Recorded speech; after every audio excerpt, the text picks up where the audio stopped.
warm good evening to all.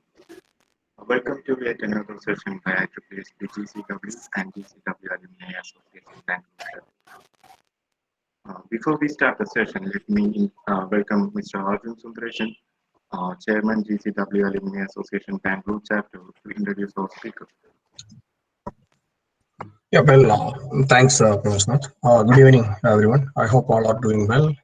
As part of IEEE Government Engineering College, Why Not Alumni Association Bangalore chapter collaboration webinar series. Today we have Mr. Sakeesh Ilikhel with us for giving a session on automotive embedded systems, technologies and trends. I would like to take a few minutes to introduce him.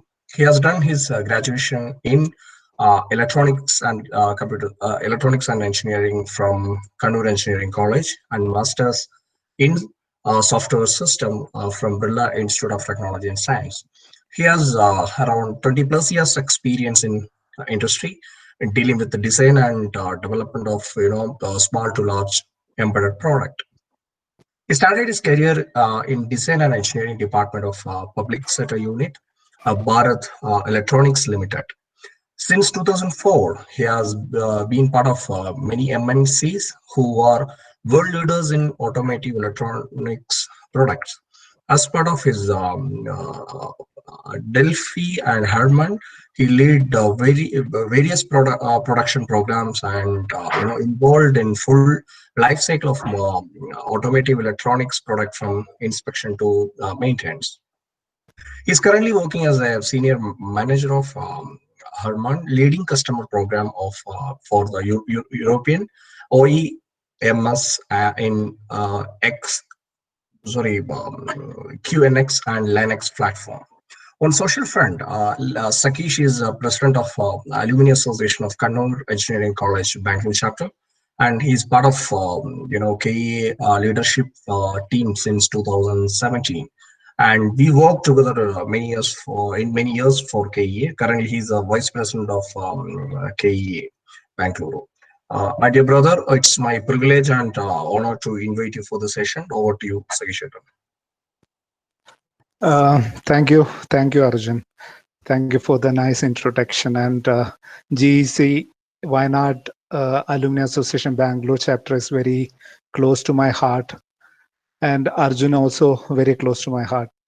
So we, as Arjun mentioned, we work very closely for Kerala Engineers Association, different activities for the tech series and other social service activities. So when Arjun invited for this session, yeah, I was very happy to take up this. And thank you, Arjun and others, for this opportunity. And thank you for the students of GC Why Not for joining this session.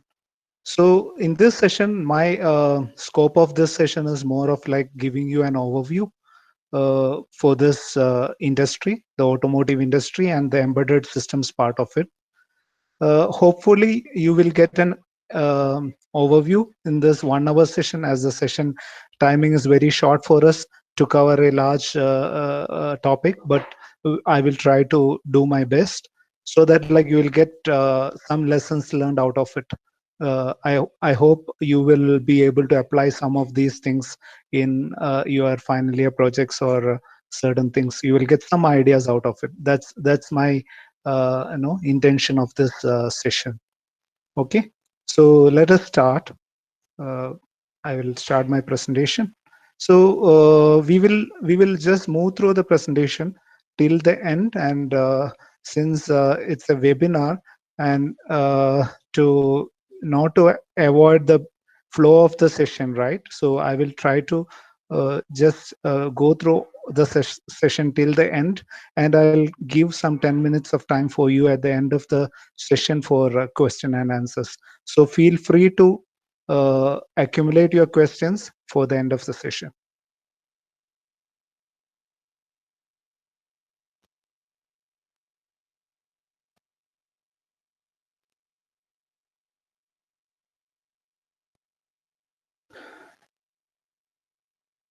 Okay, so is it visible to all of you? I will make it a presentation mode.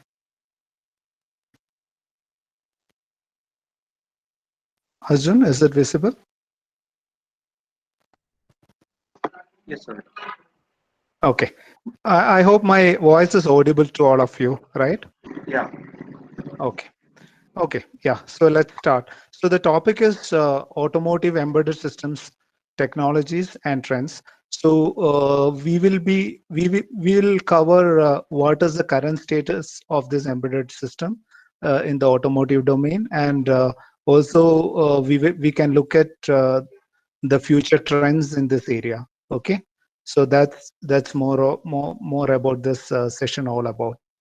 And I'll cover different embedded system markets and embedded system building blocks and evolution of vehicle architecture, and what all about electronic units and its different types, and different design process engineering competencies, product development process, and different tier 1 suppliers and OEMs involved in this area, and technology trends, and at the end I will keep one slide for job opportunities in this area, which may be more interesting for you. Okay, so this is briefly about the agenda of this session. So let's move to the main topic. So let us start with a look into the embedded system markets. So which are the broader markets where embedded system products are covered? So we have consumer market, communication market, and other several other markets, right? So embedded systems you can majorly find in consumer market, which occupies majority of its shares. So when you look at the consumer market, these products are very much familiar to you, like the products ranging from television, tablets, and personal media devices, gaming consoles, and other washing machines, microwave ovens, etc., and smartphones. So these comes under consumer market, which occupies a major share of embedded system market. And when coming to communication products, you are all familiar with modems, routers, network switches, which is used for network devices connections, firewalls, gateways, etc. And the other areas which consist of our home automation systems, then automotive, industrial controls, medical devices, then military devices, aeronautics, etc. So these are the broad embedded system markets, which which is very much familiar to you, right? Most of these products are very much familiar to you. And we can, today's session, we will talk about automotive, how these embedded systems are in automotive, and what all about it, like something like electronic controls, units, etc. So we'll go deep to that session. Okay, so coming to embedded systems, what do you mean by embedded systems?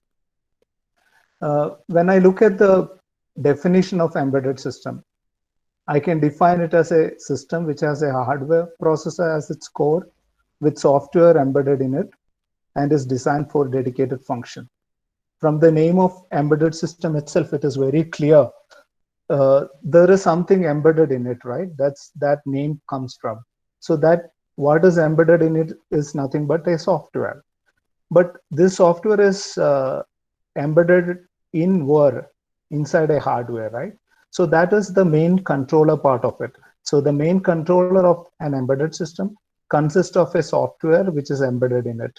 And does this software perform a general purpose function, or does it perform a dedicated function? So there comes the difference between a general purpose system and an embedded system, right? So embedded systems are mainly meant for a dedicated function. For example, a fire control alarm system, a small scale embedded system, does it use for something else? No, right? It is used for a fire control alarm purpose. Similarly, an infotainment system in a vehicle is meant for infotainment or entertainment function. Similarly, an airbag deployment electronic control unit in a vehicle is meant for airbag deployment. Basically, it is used for safety function.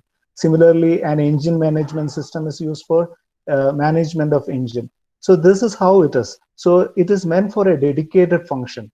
That's the most important part of this definition of embedded system. And apart from the main controller, what are the other main components of an embedded system? You have an input sensor, because an embedded system needs input from an external device, right? So you will get inputs from a sensor. These sensors will convert these physical properties into an electrical pattern and gives to this main controller. And the main controller will process this and then convert into a result, which can be an output control, which is a control of an actuator, or display certain information on a display, or it communicates the informations to a different embedded system device. So that's what it is meant here. So when I mention here as like a link to other system, it means like it is used for communicating the data to another embedded system. So a small scale embedded system can be a part of a large scale embedded system which is connected together. So I hope you got an idea about what an embedded system all about. And if you look at different types of embedded systems, there are small scale embedded system, medium scale, and high scale embedded system. How do you differ this three types of embedded system? So these differentiations comes from the processing capability of these embedded products. Like normally small scale embedded systems are meant for small scale application, which is based on an 8-bit microprocessor or microcontroller, and which has got limited software in it. And medium scale embedded system are mostly based on a 16-bit microcontroller, and which has got a medium scale of software inside it, which will perform a medium application. And a sophisticated or high scale embedded system, which is mostly used in automotive and aerospace and consumer sophisticated devices. So in this system, you can find a large memory space occupied by a large software, and you will have a high processor capability, like which will be mostly like 32-bit controllers, right? So this is the differentiation for these three types of embedded system product. And another thing which you have to note from this slide is that most of the embedded products will be designed with a certain criteria, right?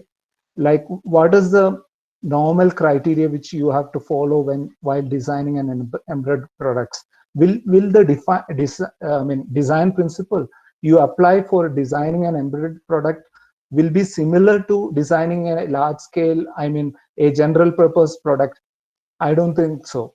Why is it? Because embedded system product market is a very cost sensitive market, right? So you have to use a minimal number of hardware devices which will give you the desired result. Similarly, you will have to have a deterministic performance.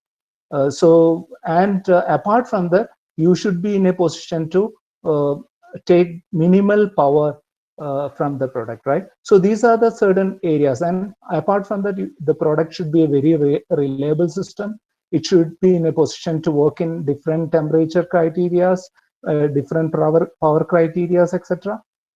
And it should be very stable. So it should be in a position to work in all conditions, right? It should work without resets, etc. Right? So the system should be stable. So these are the characteristics of an embedded system. And coming to how the embedded system, what we have seen in the last slide, how it gets applied to an automotive scenario, we can look at it. So this slide talks about mostly in terms of the evolution of embedded system from a purely mechanical product to how it is today.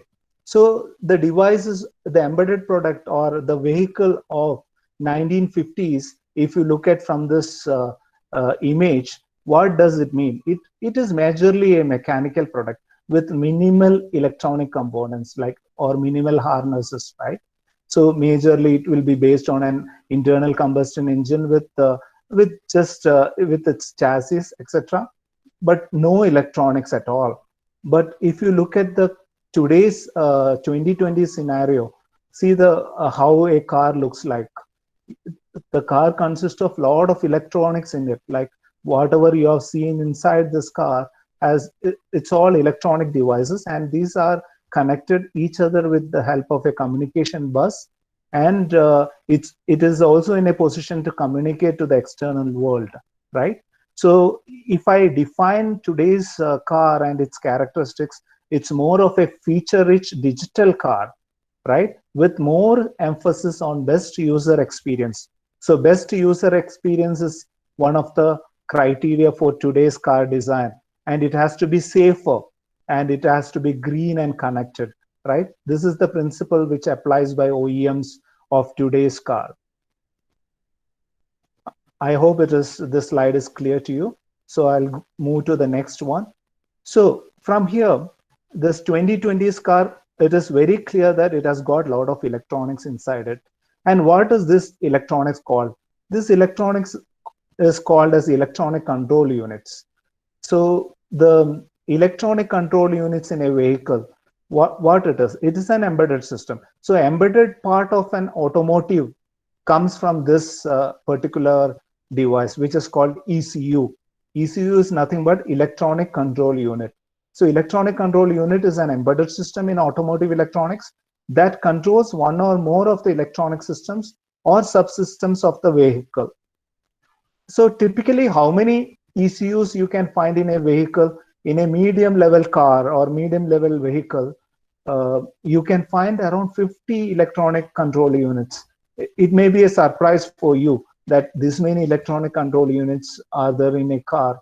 But whatever the cars which we are using, in a normal car, you may not find this many ECUs. It may be less than 10 ECUs. But for a luxury car of Audi and BMW of that brand, or Mercedes-Benz brand, you can find more than 50 ECUs. And a high-end luxurious car, which is used in the Western world, will be having more than 100 ECUs. Okay, so that's all. And what does these ECUs does in this vehicle? So the different types of ECUs are like body control module is one ECU. So what does it do? So you know, like when you control your windows of the car, you will be able to do in a position to control it automatically, and you have lighting control and your other trunk controls, etc. So the body control part of the vehicle is controlled by an electronic control unit which is based on a 32-bit microcontroller, and this is called body control module. And coming to brake control module, you are all familiar with anti-lock braking systems, right? These days it is very much popular, and this is achieved with the help of brake control module. So this is another electronic control unit which will be on a 16 or 32-bit microcontrollers. And you have next to three ECUs like engine control module, powertrain module, and transmission control modules. So these are the modules or electronic control units which controls the engine. Basically, it controls the timing of your ignition, fuel injection, and your as spark plug. Timing controls and your valve timing controls. As you are all familiar with the 4-stroke engine, right?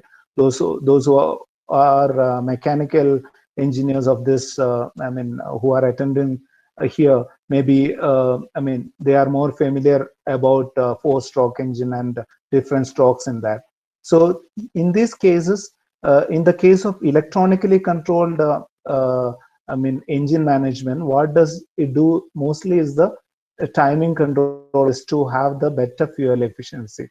That's why today's petrol and diesel engine has a lot of efficiency comparing to the to your vehicles of the earlier period, right? That's achieved with the help of these three units: engine control module, powertrain control module, and transmission control module.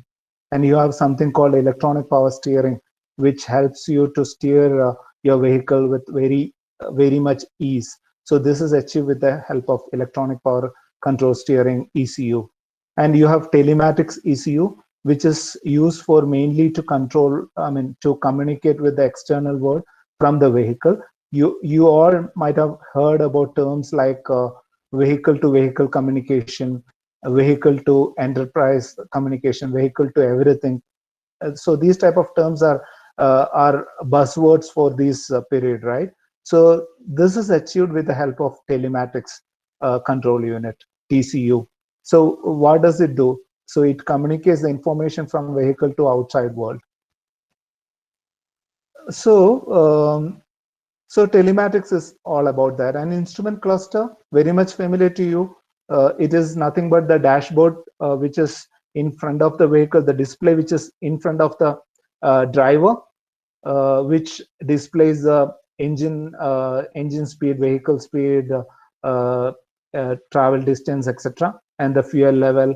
So instrument control. So this is also based on an electronic control unit. Infotainment, the most important part of your ECU, nothing but your entertainment system. This is nothing but I mean, this is based on a 32-bit microprocessor based system, okay, which gives an entertainment feature to the driver as well as the passengers. So you have light control module, climatic control module. So sometimes light control modules are part of body control module. Climate control is nothing but HVAC controls, which is your AC controls in the vehicle. Okay, so you have suspension control module and roll control module. So suspension control and roll control modules improve the stability of your vehicle. And coming to the safety systems, you have the airbag, which is very much familiar, and it's a regulatory that like all the vehicle we have today should have airbag, right? So in the advanced vehicle, you will have multiple airbag, which is frontal airbag as well as side impact airbags, right? All these are achieved with the help of passive safety ECU. And you have active safety ECU. So what does it meant for? So in the case of passive safety ECUs, it operates when there is a collision happen, right? So in the case of driver assistance system, it helps you to avoid collision.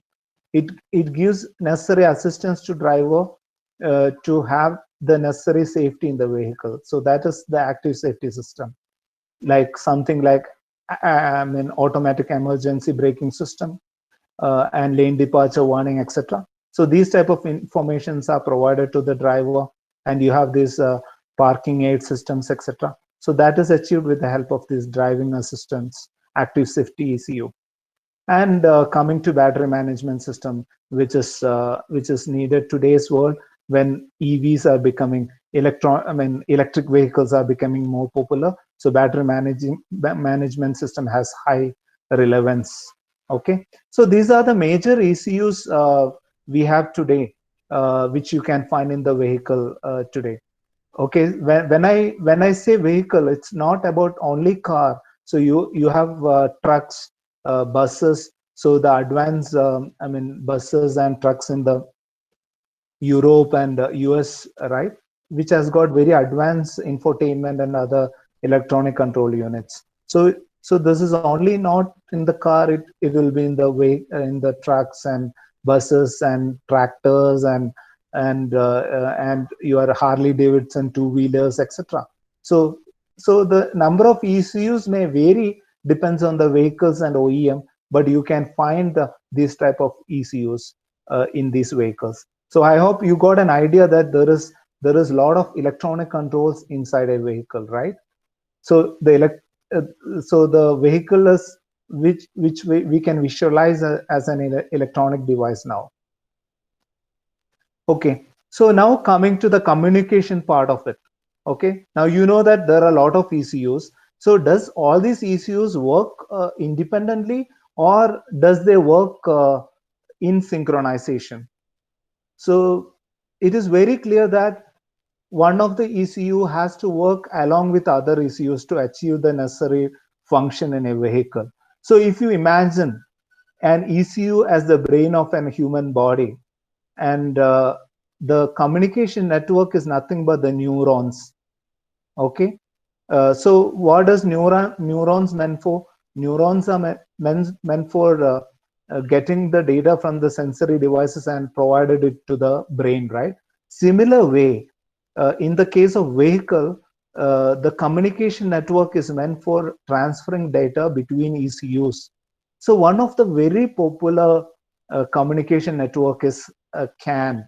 CAN is not the abbreviation for controller area network.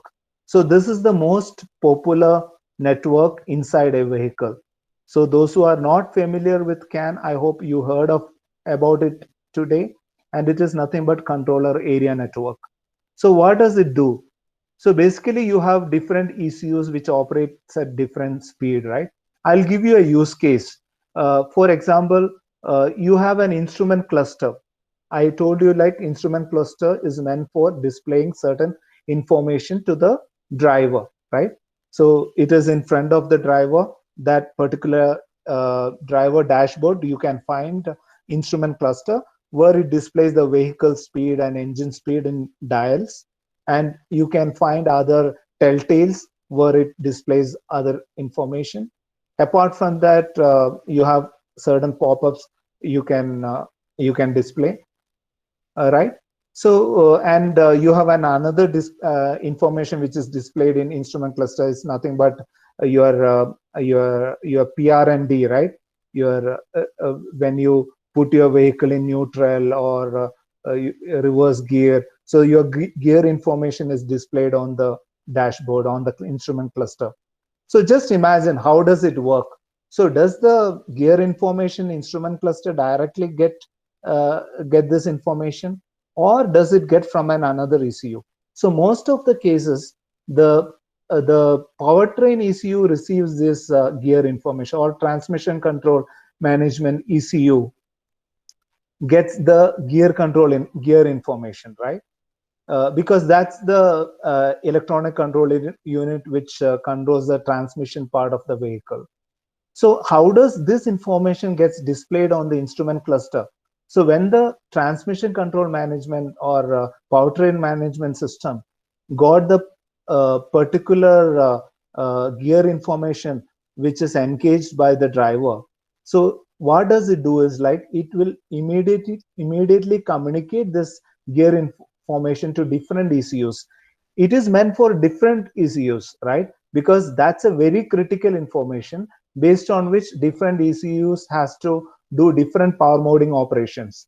For example, cluster has to display this information to the driver that like when you move your vehicle to neutral, you can see on the instrument cluster N is displayed. When you put it into a reverse, it will show R. When you put into the driving mode, it will show D, right? So how does it happen? The particular powertrain ECU transmit this CAN information or this particular data as a CAN message. It's having a particular protocol, and it transmits to the different ECUs, and the cluster ECUs receive this and decode this CAN information, and then present this information to the display. So there are a lot of software components involved in this for displaying. So that happens there, and you will get it displayed. So for a user, it is that like PRND gets displayed on the instrument cluster. So similar way, like for any other ECUs, for a let us take another case, like when an adaptive cruise control is engaged. So what does it happen, right? So or lane departure warning is detected when your vehicle having a very good driving assistance system, and your vehicle starts monitoring that like you are going inside the lane, and let's say your vehicle goes out of the lane. In that case, your active safety ECU communicates this information to your instrument cluster through CAN, and it gets displayed. So this is how it is. So the different informations in the driver, which is in the vehicle, which is processed by different ECUs, gets communicated to the other ECUs and gets displayed, right? Or gets processed in that ECU and takes certain action. So there is a gateway ECU which coordinates this. Why gateway ECUs? What is the use of it? why not like all these ECUs would have connected in a single network, right? Basically, why it is because different CAN networks works in different speed. There are cases that like your engine management ECUs has to work with a CAN speed of 1 megabits per second, and probably your body control modules will be working at a speed of 500 kbps or kilobits per second. Your tire pressure monitoring system may be working at a still lower speed. So these what will happen is that like all your let's say your instrument control or the systems which gets displayed. So these ECUs will be connected into a single one particular network, and it will be connected to a gateway ECU. And similar way, your active safety and passive safety ECUs will be connected into a one network and connected to a gateway ECU. And engine management system ECUs will be connected to another network and connected to a gateway ECU. So this is, and this gateway ECU will communicate the data from one network to another network. So that's how it is. Okay. So this is CAN is one of the network, and you can find several other network also in vehicle. You can find Ethernet. You can find even wireless network. You can find a FlexRace. That's another type of network protocol. You can find local interconnect network like LIN. So you might have these terms may be new to you, but these are the different type of network. So just for the sake of understanding, you can just be aware that these are the different type of network protocol used in vehicle. Okay, so I hope you got an understanding from this slide. And coming to the ECU internal architecture, to get you a little bit more understanding on what is inside an electronic control unit. Okay, so if you look at the flow of my presentation today, so we looked into different ECUs in a vehicle, and you understood that like these ECUs are electronic control units are meant for different functions, and there are like multiple ECUs in a vehicle, and these ECUs has to work together in a synchronized manner. And these ECUs are connected using a vehicle network, and one of the popular vehicle network is CAN, or control area network. And now we are looking at what is there inside an ECU or electronic control unit. I'm taking a generic architecture because different ECUs network or ECUs architectures will be different, right? Depends on its functionality. For example, your infotainment ECU is meant for a certain function. The infotainment ECU is meant for like entertainment function, right? So what does that it has to do? Like basically it has to be in a position to to receive a phone call for the phone which is paired to the mobile device, and if a USB is connected to your infotainment system, it should be in a position to play that device, or it should be in a position to display certain video information. And also let's say you have an AM, FM, etc. for your infotainment system. Then if a driver put a FM, it should be in a position to play FM, right? So these are the thing, and similarly it has to output necessary audio and displays, etc. So this is one of the issue. Now generically, if you look at it, ECU control ECU will have a main controller which will be based on a microcontroller. So depends on the ECU, it will vary. Like it can be a multi-core controller. Like for example, in the case of infotainment system, mostly it will be based on a 32-bit controller, which will be used mainly for interacting with the vehicle bus. And you will have another SoC, which is a multi-core based on ARM controller, and which will have its own OS like Linux or QNX or Android OS inside it, because it has to meant for controlling many media devices, right? This is in the case of an infotainment system, or in the case of, let's say, case of a body control module, which is majorly like maybe you have to do your door lock, door unlock. So when a driver control the lock door lock and unlock the door using key, right? In that case, it has to operate and it has to control the actuator for engaging and disengaging the doors lock, right? So these are the functionalities. Okay, so um, so this will be majorly like these type of BCMs will be majorly based on 32-bit microcontroller with its own OS, and it normally follows AUTOSAR architecture. So that's one of the most popular architecture which is there in the vehicle.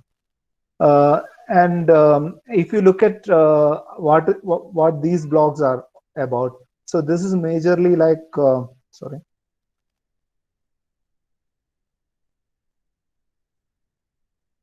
These small blocks are majorly like peripherals, which gives data to the main controller. So most of these peripherals are meant for converting the input from the sensor to a form which is understandable by the controller. So these data will be either in the form of an ADC, analog form, or serial peripheral interface, I2C, etc. This serial control, data is familiar to you. I think you are studying in your college itself.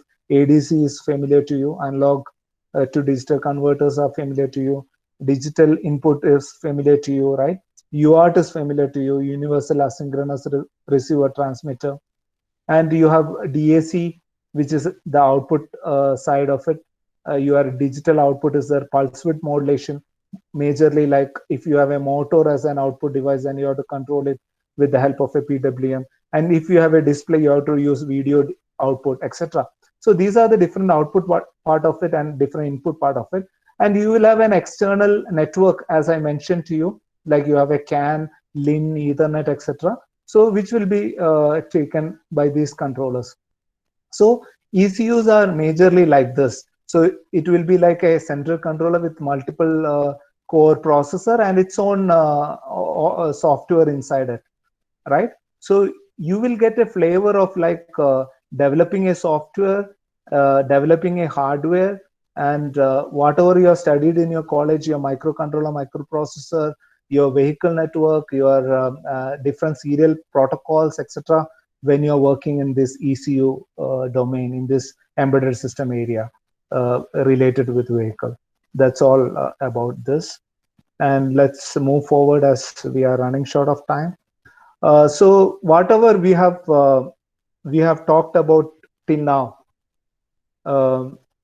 So here, if you look at what this slide all about is like a vehicle with the different ECUs inside it, and you have the left part which is nothing but different sensors for giving these data to these ECUs, and the right side of this is nothing but the different output devices. It can be an actuator or displays or your audio system or your airbags, etc. Right? So I think it is very clear from this slide that like electronic control units take input from the sensors and controls output, and the output can be like an airbag deployment can be an output action. You're playing an audio on a speaker is an output action. Displaying some information on a display is an output action. Doing some control of an actuator is an output action, right? And so this all about it. I think this slide is very much self-explanatory. Okay, so coming to this slide, this slide is to give you an understanding that like which are the different competencies involved in this automotive industry to realize the final product. So you get the input from the customer, right? So customer gives the input to as in the form of a customer requirement spec, and your system's competency of your particular company who develops this product. So what does they do? They understand the requirements. So they convert this requirement to a set of people who are called as hardware engineers, and they are the people who develops the hardware part of it. So from this light on. Okay. So from this system's requirements, the hardware requirements are realized and software requirements are realized. The software engineers will develop the software part of it, hardware engineers develop the hardware part of it, and the mechanical engineers develop the mechanical designs of it. The validation or verification engineers does the testing part of it, and finally the manufacturing engineers uh, develop the product in the manufacturing plant, right? So they have to take all this part of it, software part, hardware part, and they have to flash the software inside hardware, and finally cover it with the mechanical enclosure and realize the product. So this slide gives you an understanding that when you realize an embedded product, you have to work together. All this team have to work together. It's not just a software engineer's product. It's a product which is realized by different engineers, right? So this is how they have to work together and realize the final product. Coming to the product development process. So product development is a standard process which is followed in this industry, because you have to initially plan, then you have to do different design turns, and you have to then perform certain validation, product validation, and you have to finally come up with the final product. This slide may look little complicated for you, because it may be very much familiar to the people who are in the industry, who is involved in developing a product. So I'm not spending much time of it. So we'll move to the next slide. If you have any question, you can ask me at the end. Okay, coming to this slide. So this slide majorly talk about like who are the people, no? Who are the people involved in this industry. So you have these OEMs, who are the people who make the cars, right?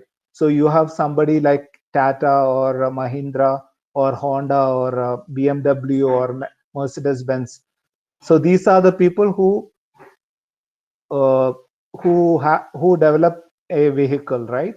So how does they develop the vehicle? They will have the mechanical part developed, and they will have the electronic designs given to companies like all these companies like Bosch or Valeo or Visteon or Magneti Marelli, Aptiv, Continental, Autoliv, Delphi, Intiva, Harman, etc. Right? These are the people who develops the electronic portion of it. And how do they develop? They will take the help of chip vendors, right? You will have this Infineon, Intel chip, or Qualcomm, or Samsung, or Silicon Labs, Vector, etc. So they will take their help for getting their chip and some of the software from them, and they will develop the application software and other related software for the electronic control unit as per the customer requirements, and deliver the electronic control unit as a product to these car manufacturers. Then the car manufacturers connect these ECUs in their vehicle, and then they realize the final product. This is how it is. Okay, moving to the trends. Okay, so majorly we talk about the current status of how the development happening in the industry, and how these ECUs are getting developed, and who are the people who support for developing these ECUs. And now let us look at what is coming in the nearby years. Like we are in 2020 today, and what is coming the next 10 years in this industry, in this automotive industry. Okay, so I have put this slide into three major areas, like majorly which I feel like these are the disruptive, these are the technologies which is going to come in a bigger way in the coming years. Like one is, of course, the ADAS area, like nothing but the driver assistance system, where you can find lot of innovations happening. Like today's car, which is having a lot of driver assistance features, like L0. I mean, basically they divide these features into different levels: L0, L1, L2 levels. Okay, these are like minimal driver assistance features, and it gets transformed to fully autonomous vehicle, right, in the coming years. That is with L3 to L5 levels. So L5 level is called fully autonomous vehicle. Okay, L3 onwards, it will be like a move towards fully autonomous. So and how do you reach to that level? So you can reach to that level with the help of all this. You should have powerful algorithms with so much machine learning and artificial intelligence. You need mature driver assistance algorithms. You need powerful processors. You need a better sensor fusion. Like you should have a better radars. You should have better vision systems and lidars, etc. Okay. So you can so the people who are going to work in the coming years should have a good understanding of these systems. Like you should have a good understanding of machine learning and artificial intelligence, and you should have a good understanding of this powerful processes like ARM processors, etc.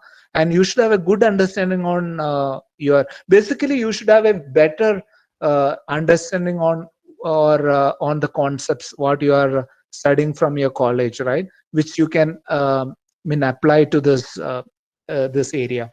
Okay, so this is one of the area which is going to get flourish in the coming years. So be prepared for it. Those who are interested to really venture into the automotive area, you should pick something in the driver assistance area. Okay. Second one is the infotainment. You can find your entertainment is one of the feature which every car manufacturer or every customer is looking for. You want your vehicle to have very luxurious features. How do you rate your vehicle as a luxurious feature? It depends on your dashboard, right? How it looks like. You should have a very big display and all that. And how you can achieve it? You can achieve it with the help of digital cockpit. So today's infotainment system, you can see converting into a digital cockpit in the coming years. So you can find your instrument cluster, your infotainment, everything come together into a bigger display and things like that. So you should have a good understanding on your vehicle to vehicle protocol, 5G, and enhanced telematics systems, cloud computing, and multiple displays, information, and SOCs, etc. So these are the knowledge areas where you have to enhance, to reach to this level. So infotainment is another flourishing area where you can venture when you come to this field. Okay. And another is the engine management system, which is going to get converted to EVs, right?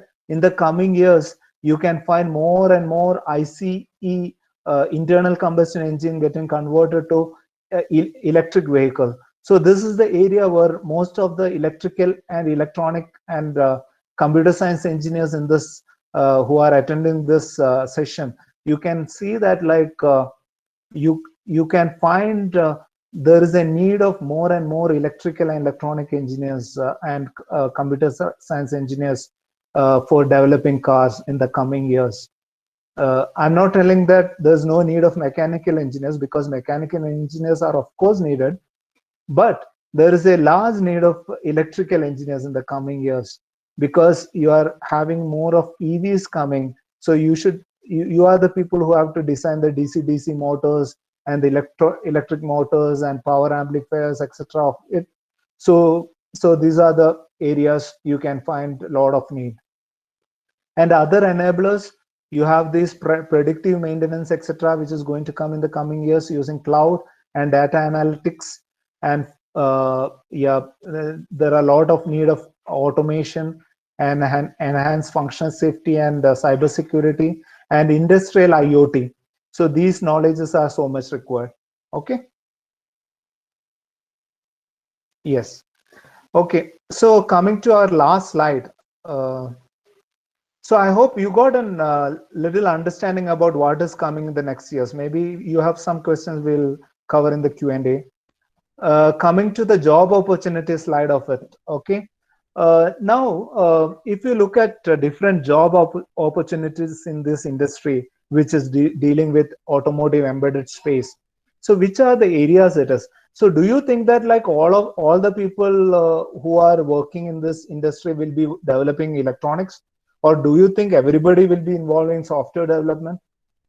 That's not the case. Okay. So because this is an industry which is having the need of like people with hardware background with the software background. People should be able to design good human machine interface. You need people with mechanical background. You need people who are good at testing. You need people who are good at requirement management. So you have need of all these type of people.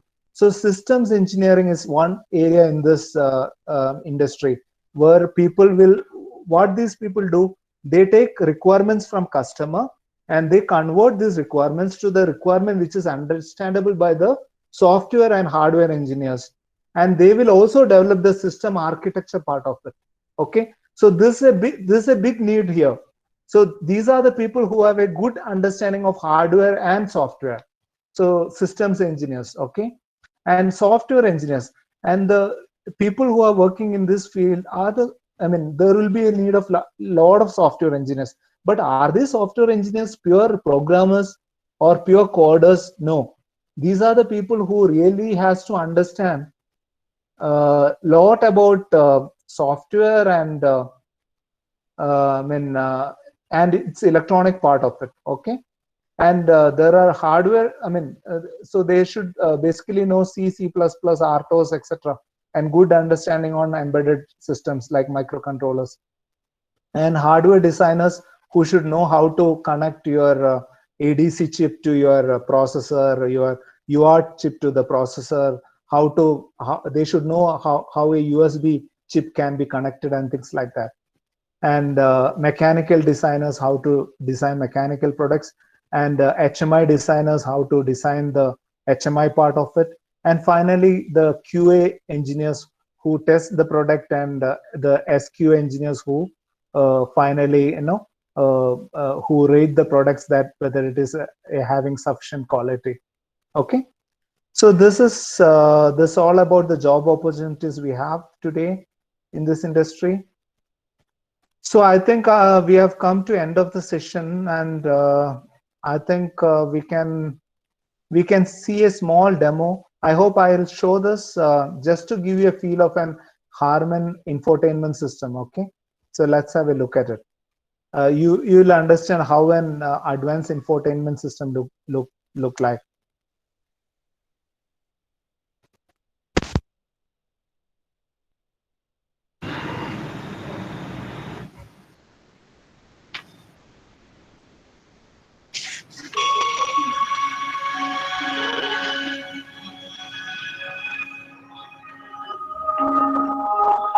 Imagine a world of seamless communication. Imagine having all your media, your emails, all your data available wherever you go in your car. Listen to your music. Check out your points of interest from home, and then effortlessly have the same data available on the go.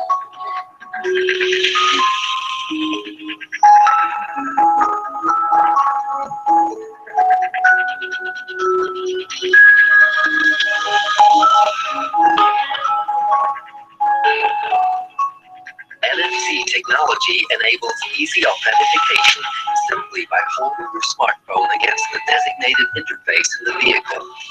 Your device will be connected automatically with no further need for PINs or codes. Once connected, your vehicle system gets fully personalized using your configuration data from your cloud server. Choose your favorite music from multiple sources, all streaming into your car's infotainment system. Use your Wi-Fi connected smartphone with DLNA, a proven technology from home entertainment networks, and have your music available in the car in best quality. And soon you will be able to access your music directly from the cloud through LTE and HTML5 without needing a connected device. Or plan your route conveniently from home. Then simply get into your car and retrieve your navigation data from the cloud server using the same technology.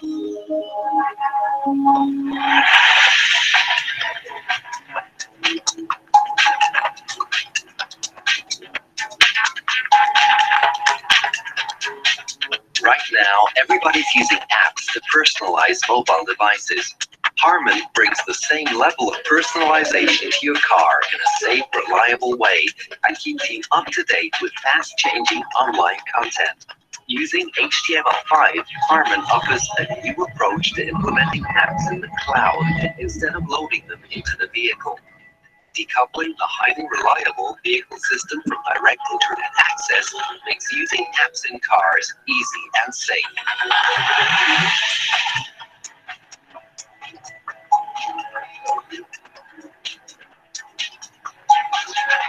It's a daily routine to access your emails, contacts, or calendar on your mobile device. Until now, vehicles required a smartphone to synchronize with your personal data. Harman changes that, enabling direct access of the infotainment system to the mail servers and turning the vehicle into a real mail client. You get much faster data transitions, and even better, there are no sync problems. You have new mail. Read a message on speaker. Hi, Julia. What about Wednesday, 1 p.m.? Accept and enter my calendar. All data becomes instantly available on your infotainment system, anytime, reliably, and safe.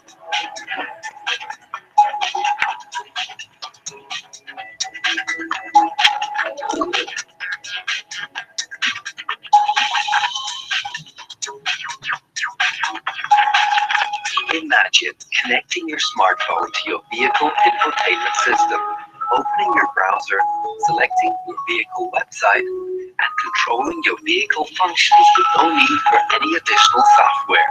Harman can provide just that, using embedded web server technology in the infotainment system and HTML5. Imagine simply using your tablet PC as a rear seat entertainment unit without the need for specific software or apps. All you need is an HTML5 enabled browser on your tablet PC. You just connect it via Wi-Fi with your infotainment system and open your vehicle website. Harman's solution with embedded web server technology in the infotainment system and HTML5 allows you to choose any data from the cloud, a connected smartphone, or a local storage device. Harman is the world market leader for infotainment systems. We enable seamless integration of vehicles into the cloud. We connect all kinds of mobile devices and use these integration sources. Okay. So, yeah, that was just to give you a feel of an infotainment system, which is used in vehicle. Okay. So, yeah, with this, I'm done with my session. So we can have a Q&A. So it's a Q&A session. If you got any questions, you can post it in the chat section, or you can unmute yourself and ask.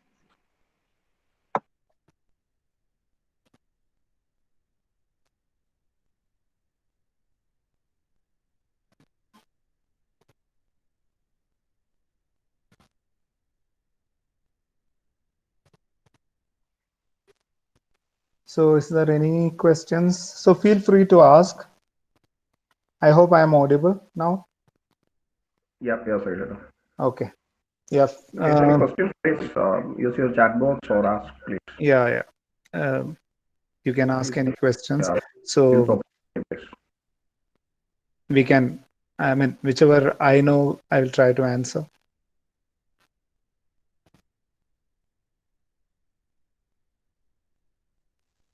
Okay, I saw one question. What is your take on driverless cars? I mean, what is the question all about? What is your take in the sense, like, do you, I mean, is the question, if you want, you can unmute and just ask it.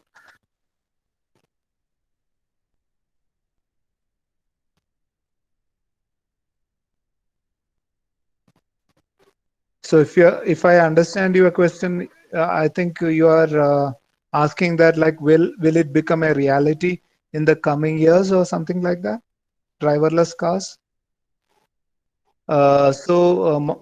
Okay. So my take is that in India it is going to take some time for driverless car to come to the to our roads, right? So it will come in a phased manner. So what is going to come in this area is that like you can find in the matured market like Western and other European markets, you can find these type of vehicles going to come first, and because they have better road network and better rules followed, right? Because your driverless car has to work in a certain manner. It has to take certain lot of information from the road and with the help of sensors to operate. But today our road conditions are not that good to give these data in a proper manner. So we can find in India driverless car maybe in another some years in certain restricted environment. For example, in a factory setup, where you know, in a closed setup you can find some of the driverless car, but not on your highways. It will take some time. That's my view on it. Am I answer your question, Kritika? Okay. What are skills or tools we need to learn to get into this field? Okay. Okay, so I think I understood this question, because I mean, how to enter into this domain, right? Into the automotive domain, and how to come to this embedded software field.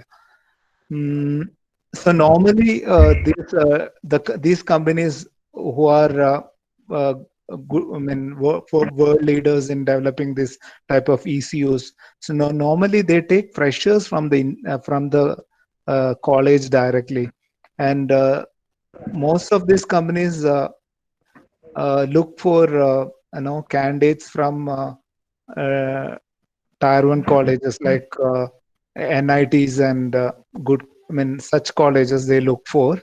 So that's a problem for us, the people who are studying from Kerala, to come directly to this particular industry from government colleges. So we have a problem there. But there is another way which I feel that like some of the companies take as an intern and then convert them to a regular employee later.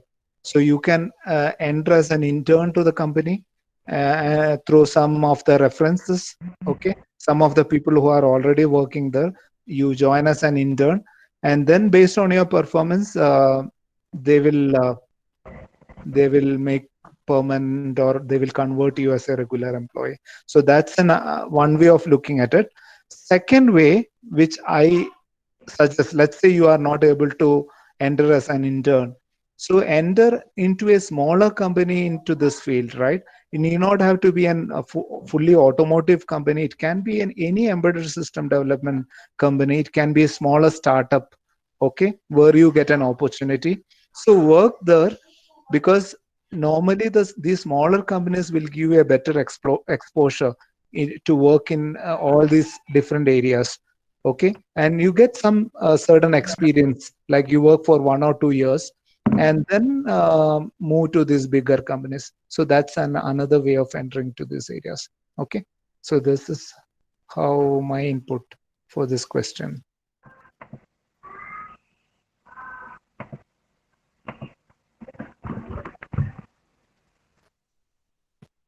But if you look at the skills, what is required is nothing but you should be very strong in microcontrollers and microprocessors.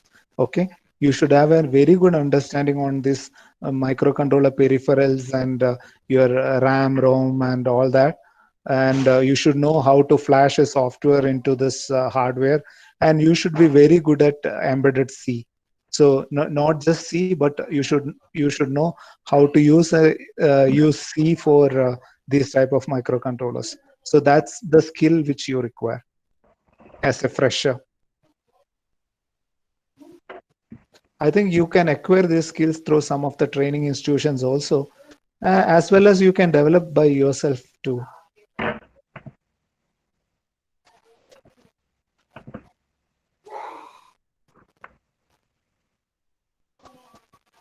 Okay, any more questions?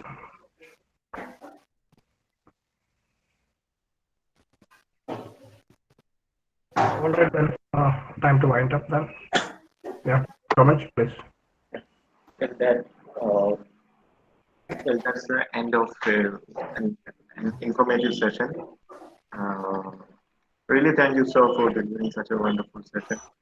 We had actually about 80 registrants for the session. Maybe due to some technical issues, only few of them was able to attend the session. Anyway, we have recorded the session and we'll be uploading it in our YouTube channel. Even I had to change the meeting link twice due to some technical issues. Really sorry for the lesser number of participants. Next, I would like to thank GCW Alumni Association Bangalore chapter, especially Mr. Arjun Sundaresan for giving us the opportunity to host this event. Last but not least, the participants. Without you, this session, thank you for making this session even more better. Thank you all. See you next week. Thank you. Thank you for this opportunity. Thanks, Arishetan. Thanks a lot. Thanks, Thank you, everyone. Arjun. Bye. Bye.